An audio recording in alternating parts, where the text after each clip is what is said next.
tested, right? Oh.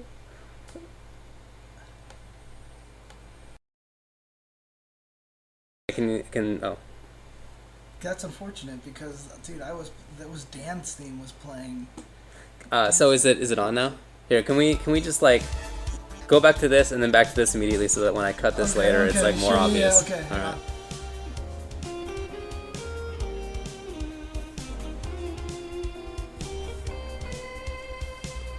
right. Okay, so if you're watching the live stream and not on YouTube, you didn't miss anything. All I was literally saying was, is the sound working? That was my opening today because I wanted to make sure that the sound was working. And I guess it wasn't. So that's why we do that. It's stupid that that still comes up. I don't know. Technology is never going to be solved. But in any case, my name is Ultra David. Thanks for joining us on Level 3 Focus. I think we've got a cool show today. Today we're going to be talking about the evolution of matchups in fighting games. This was a topic that was proposed on Twitter to me by Christopher Parsons, aka at 2C_Parsons, which was really nice. If anybody has an idea for a show, I'm all ears, always. I always enjoy getting, cool ideas to look into. And I thought that this one was really good. It was based on a tweet from Jack Simpson, aka at cheap_whiz, that was kind of wondering about my thoughts on Dhalsim. So I used to main Dhalsim back in vanilla Street Fighter 4 days when I was playing. That was one of my major characters. It was Sim and Zangief, and so he asked whether I had. I wrote a lot of Geef stuff on the SRK forum, and same for Q and all the characters that I played. And he wondered if I did the same for Sim, and I said yeah. And then he ended up looking it up, and he found this old Shoryuken thread from October 2008, 5 years ago. In fact, it's almost exactly 5 years ago, which is amazing to me, where I start posting about my thoughts on the Dhalsim matchups. I had been playing them enough, and I was interested in it. I'll post it in the chat right now. Bam. And what got me really thinking about this was how weird the matchup numbers are. So okay, some of them make a little bit of sense, right? Ryu I thought was 5-5. Dhalsim versus Ken I thought was 5-5. Blanca I thought Sim had a slight advantage. I still kind of agree with all of those. Zangief I thought beat Dhalsim 8-2. I thought it was a terrible matchup for Dhalsim. Totally the opposite today. I thought that Guile had a slight advantage on Dhalsim. Today I would say it's about even. I thought Claw beat Dhalsim. I thought Sagat blew up Dhalsim 7-3. I thought Dhalsim beat Abel, beat Viper, beat Rufus, beat Akuma. Okay? And look, I'm not an idiot, and the people I was playing with weren't idiots either. We had a really good scene back in SoCal, and we started playing the game as soon as it came out in like August of 2008, and this is a couple months later, a few months later. And so it's interesting to follow this thread if you haven't looked at it yet, because over the pages, I keep updating my thoughts on the matchups, and I explain in pretty solid detail why I think that they're like that, why I changed things by just a point or two, things like that. It was really cool to go back and see that, and at the same time, people like Arturo Sanchez are in there, Jason Cole is in there, a lot of people who became really solid players later on, as well as good players back then. We're all in there. This was a pretty active time for the Shoryuken Forum, so really, really cool little time machine. And that, along with Christopher's suggestion, I thought made the basis of a pretty interesting show. So what I'd like to do is go back through a few matchups. We are going to specifically look at Viper versus Ken in August of 2008 and 2000, and then again in 2013.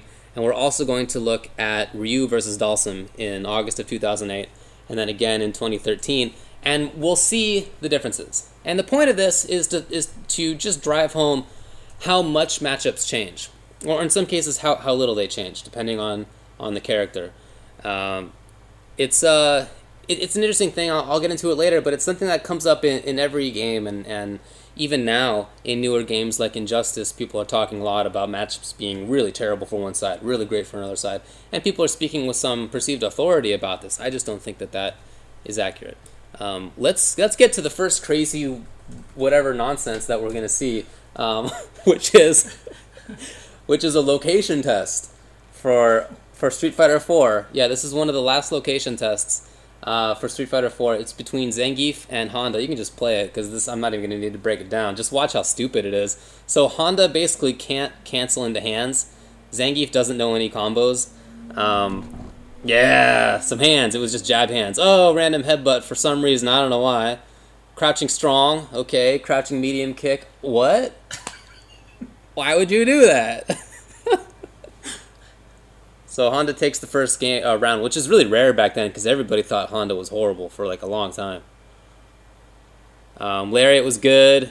Again, Geefs don't know combos. Nobody knows combos. Crouching fierce. Last time I've ever seen that move was 2008. Okay, apparently Green Hand is safe. I don't know. Oh, yeah, let's do it. Bam! For no reason.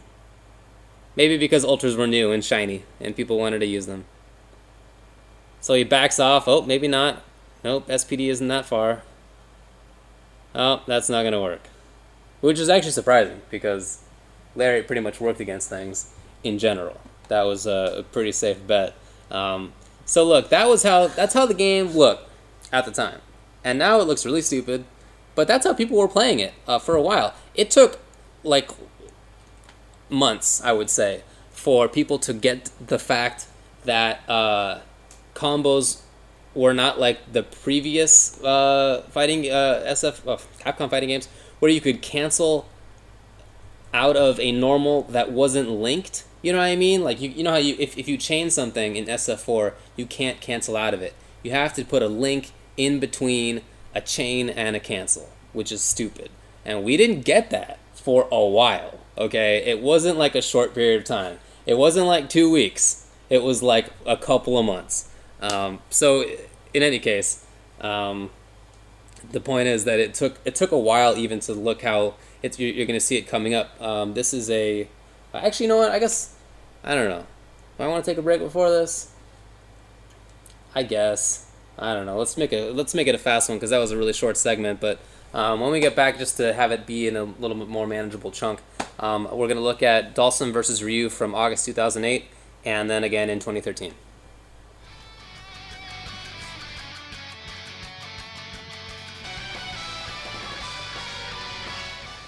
Okay, welcome back to Level 3 Focus. Today we're looking at the evolution of matchups, just a few examples of how fighting game matchups change, in some cases significantly over time. The match that we're going to look up now, the matchup is Ryu and Dhalsim. And so what I've done is gather a couple examples, one from the first month and a half of the game's arcade existence. This was in 2008, the middle of 2008.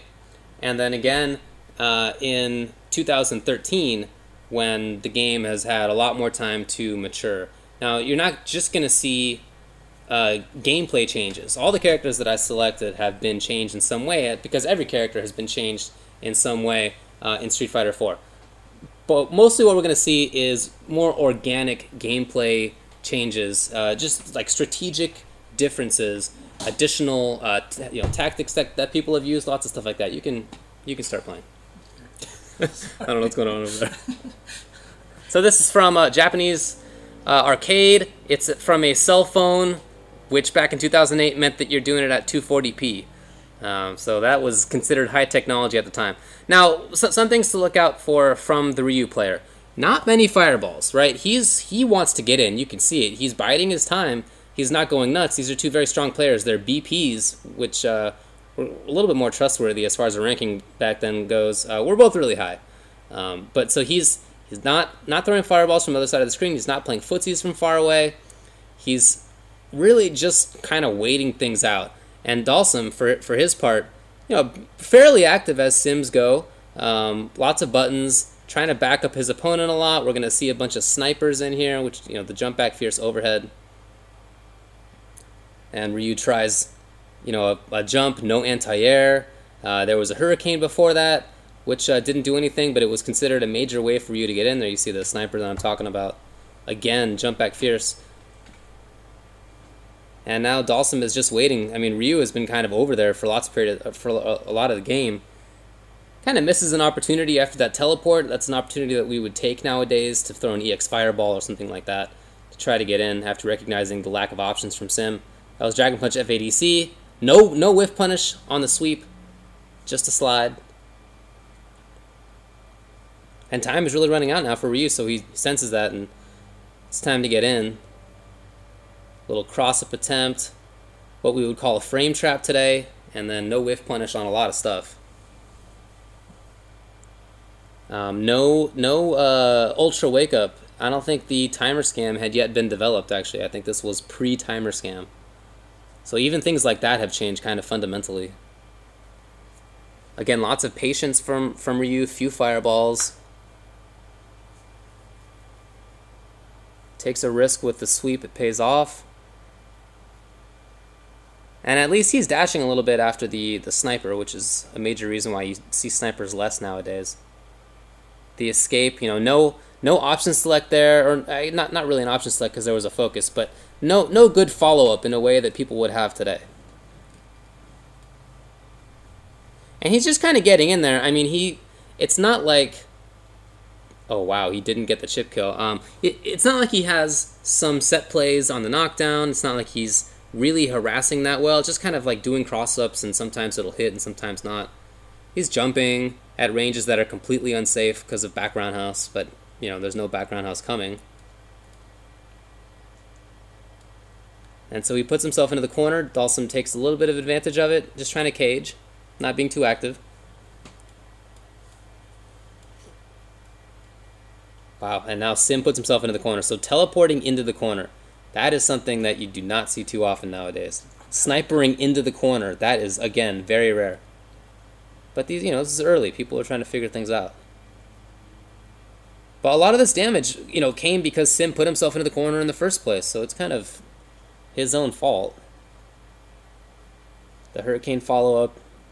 And then now we have Sim trying to make a comeback. Sim definitely one of the worst comeback characters. Wow, just a jump toward from that range for Sim. Very, very risky spot. Oh, he can combo a super. I don't even know if he knows that. He could have comboed that into super, and then what we would now call a frame trap with super does not pay off. Although I don't know that we had ever applied that term to Street Fighter before at this point in time. And now Ryu trying to get a little bit of meter. He's got it. He really hasn't used it for all that much. Wow, YOLO Hurricane kick. I'm telling you, that was like one of the ways for Ryu to get in. And it was thought that Ryu needed to get in. That was how people played the match. It's how all my opponents played the match. There were some really good Ryu players in Southern California for a while. Alex Vai is still a really good Ryu player. For a while, Gutex was a good player with Ryu. Evil Elvis was a good Ryu player. Gutex was a Ryu player? At the start, he was a Ryu player. Yeah. People don't even know now. Let's see. Killer Kai was a good Ryu player. I mean, we had good Ryus. And I was playing Sim, and a few other people were. We were trying to figure it out. I don't know. Anyway, let's move now to 2013. And I guess before we do, let me just introduce the couple players that we're gonna have. It's Burry Brio, who is as you'll see, the fourth highest ranked Dhalsim on, I think, Xbox Live, and then Sekigan Ryu is his opponent, who is the number 2 ranked Ryu in arcades in Japan, not on the internet, but on arcades. And you'll see lots of different stuff, not just from Ryu, not just from Dhalsim, and not just because they've been changed. Significant changes include like EX Yoga Blast knocks down now. It's a hard knockdown. That's one thing. Sim is using Ultra 2. Ryu, I don't know. He's like basically the same character. He can't do trade into Ultra as easily. I mean, there are some things, but mostly the same character. That's one of the reasons that I picked this matchup, is that their changes have been relatively slight compared to a lot of the cast. So it's mostly just organic, strategic evolution that we're going to see. Let's go over. So lots more fireballs. You can see immediately. Yoga Tower getting through. We didn't see that from Sim at all in the first game that we watched. And playing footsies from afar. See, he's moving back and forth from afar, crouching strong from afar.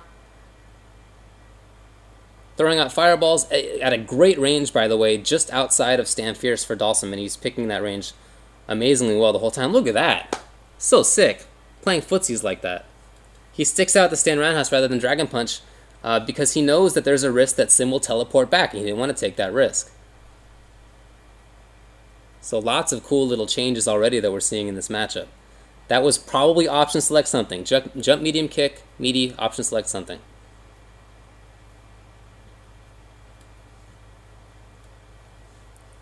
And now it's on Sim to make a comeback. With Ultra 2, that's not as easy as with Ultra 1. You have to kind of hope that the Ryu player makes some bad mistakes. Wow, that was supposed to be Ultra 2. That is too bad.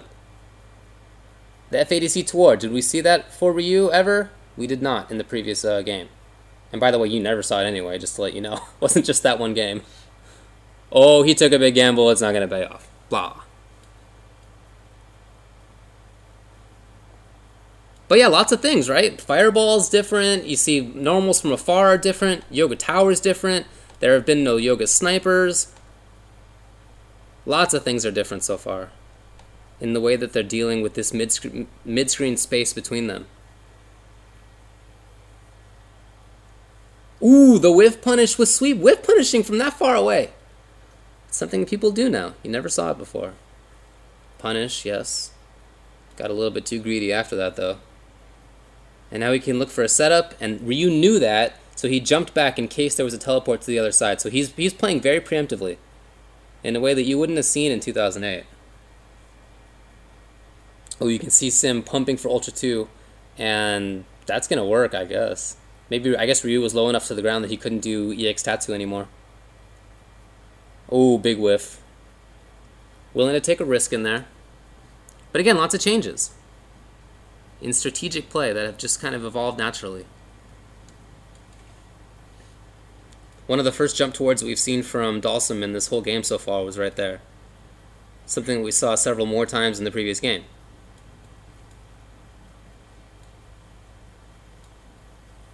Focusing back, and now Sim is at a little bit better range, but man, Sekigan Ryu is doing such a good job of staying at his preferred far distance range. And he's kind of using the fact that Sim's walk speed is not quite as good. Sim can't quite get to where he wants to be as easily as other people can. But Ryu can do that, and he's okay with walking himself into the corner. It hasn't really hurt him too much. Ooh, that's a big risk. Sim getting away. What's Ryu going to try to do to get back in? Notice, no random hurricanes so far. It's such a big risk to take. Oh, that's going to be that. So, like I said, lots of changes in the way that both characters play. Ryu, much more willing to play the far distance game. He was very patient, but he threw lots of fireballs at the same time. He was very patient in that he didn't try to force his way in. No random hurricane kicks, very few random jumps. Mostly he was playing this far footsie game, this far fireball game in ways that you just didn't see before. Dhalsim, Yoga Tower threw things a little bit better, focus dash a little bit better. He had to deal with Ryu pressuring with jump medium kick as a meaty, probably option selected into something, so he wasn't quite teleporting back as much as we saw Sim in the first game in 2008. He wasn't escaping quite as obviously. His setups were a little bit different, fewer jump towards. All these changes, very significant stuff. Okay, let's go back to 2008 now. And the match, it's only been like 2 minutes. It's fine. 11 minutes actually. Actually, yeah, maybe. But let me set this up before we do go to a break though. This is going to be Ken versus Viper. If you don't remember, or maybe you weren't around at the time, in early Street Fighter 4, we really thought Viper was bad. It took a while to find out otherwise. I remember the location tests, Viper was really, really good, and like obviously good. And she got nerfed considerably. I forget what the nerfs were, but there was something that was pretty major.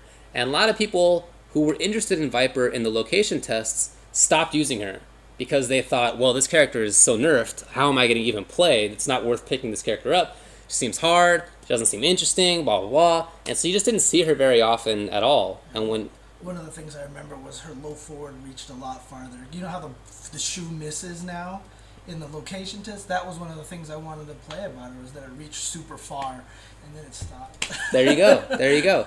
Yeah, and people just couldn't really get a handle on her. Ken was one of the most used characters.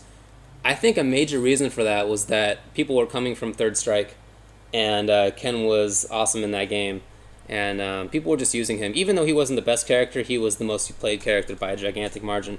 So people played him a lot at the start, but just, as you'll see, a lot of things that they did were not that great, kind of suboptimal, not really that well thought out, but it was early. So anyway, that's stuff that we're going to see after the break. We're going to come back with that in just a second.